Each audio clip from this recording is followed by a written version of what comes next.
Democracy is nothing without free speech.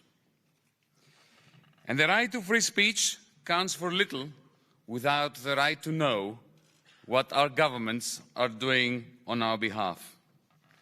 Our next speaker could have been, he has the technical skills and the brains to have been the CEO of Google, of Microsoft, of any such high-tech conglomerate. Instead, he chose to give us the means to know that which our governments are doing behind our backs.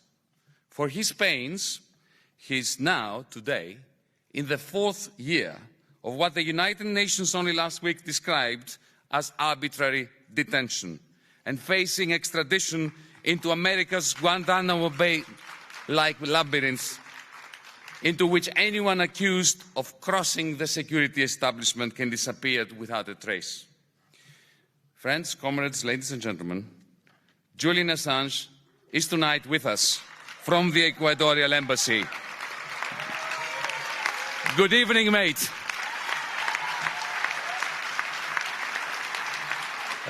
Thank you, Yanis.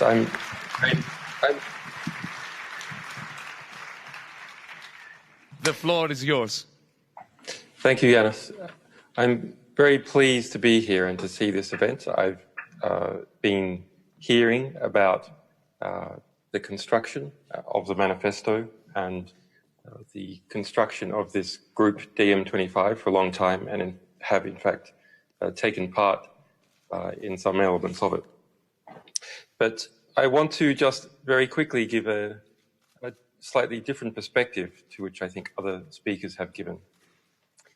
Europe is a country, it's an interesting question. Europe is a conglomeration, a grouping of more than 500 million people. It is the most numerous such grouping in the world when combined with its GDP. So it has a significantly greater GDP than the United States, significantly greater than China, significantly greater than India. And yet, what do we see happening in Europe? Right now, as we speak, the United Kingdom and Italy are planning to invade Libya, planning to invade the coastal areas of Libya. Now, Italy is going to provide ground troops. The United Kingdom is going to provide air support. How did that come to be? How is it that that is not a European question? The refugee movements that have come into Europe, which have destabilized the Schengen area, which have seen the rise of xenophobia and the toxic nationalism. How did that come to be? It came to be because of the wars in North Africa. Some European countries took part in those wars, took part in them with the United States, with Saudi Arabia, with Qatar, with other interests. But did those wars ultimately fulfill European interests? The answer is no, they did not fulfill European interests. They introduced chaos in Europe. How is it that the largest country in the world economically, 500 million people, could not steer its way through its own interests? Similarly, Yanis has spoken about the economic situation in Europe. How is it that Europe has become economically sclerotic? When it looks like a child to the United States or the IMF to provide some kind of leadership, when it can't solve its own economic problems.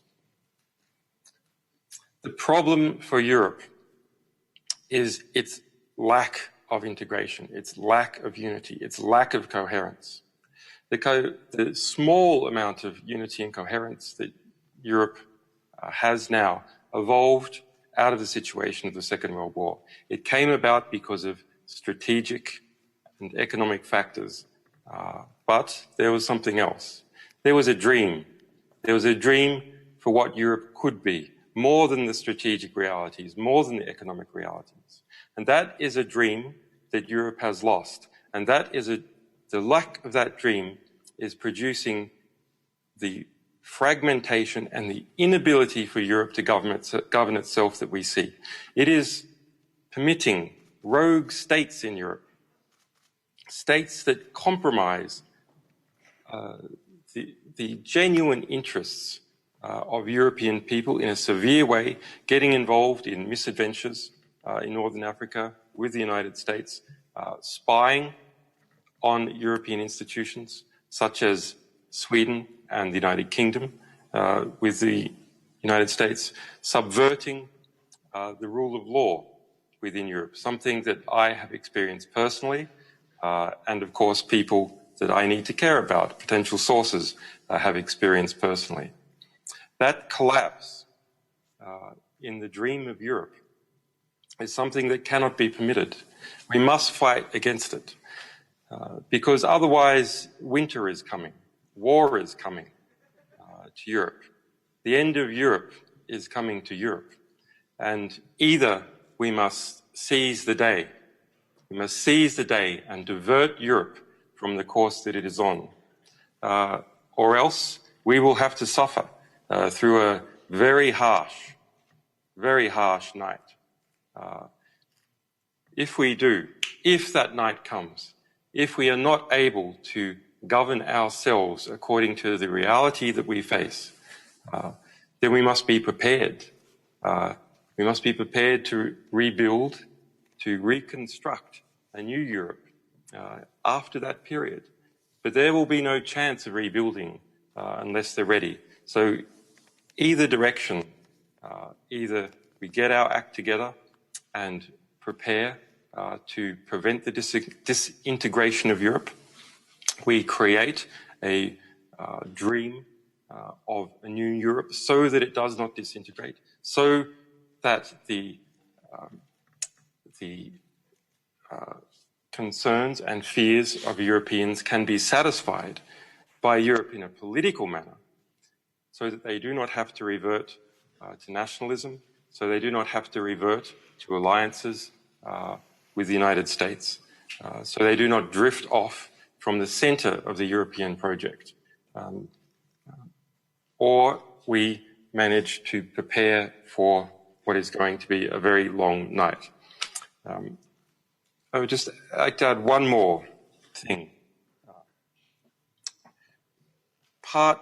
Another way in which Europe has been unable to govern itself is the negotiations for the TTP and another major agreement called the TISA. The person put in charge of the European negotiations is who? Cecilia Malmström. Cecilia Malmström from Sweden. Cecilia Malmström, who wrote a book recently together with Eric Holder, the Attorney General of the United States, who's trying to prosecute me, amongst other things, who's been involved in prosecuting more whistleblowers together with Obama than all previous administrations combined. Cecilia Malmström is a committed transatlanticist. What kind of Europe, what kind of European structure puts in charge of negotiating the new economic regime that Europe and the United States is to share, a new legal regime which Europe and the United States is to share? Who puts that in the hand of a committed transatlanticist? That is not the good way to get a good deal. Europe will not have a good deal unless it acts, unless it manages to provide a dream that people can believe in and regain its coherency. So either we must face the realities of seizing the night and the day after, or we can act now and build this project, push for a new European constitution, and ultimately seize the day.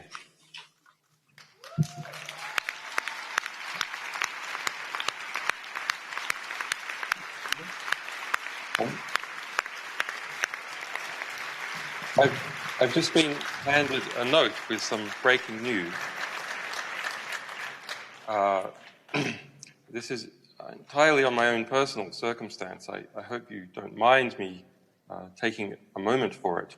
but the UN High Commissioner for Human Rights, Prince Zeid Al Hussein, who is in charge of the UNHRC, has just denounced Sweden and the UK for not obeying the law in relation to the verdict it recently gave on me.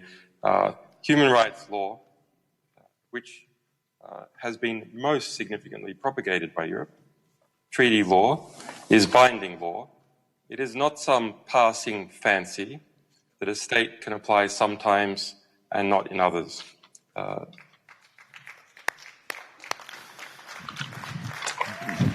Julian, I hope you can stay with us. Maybe you can't, maybe you can. I hope you can for the remainder of tonight. By the way, this is not a video. He's there. Let me just relate to you the one message that came out loud and clear in today's sessions earlier today. I will simply repeat it with no analysis. None is necessary. Free Julian Assange, amnesty for everyone who has fought for transparency, freedom for Chelsea Manning, and amnesty for Edward Snowden.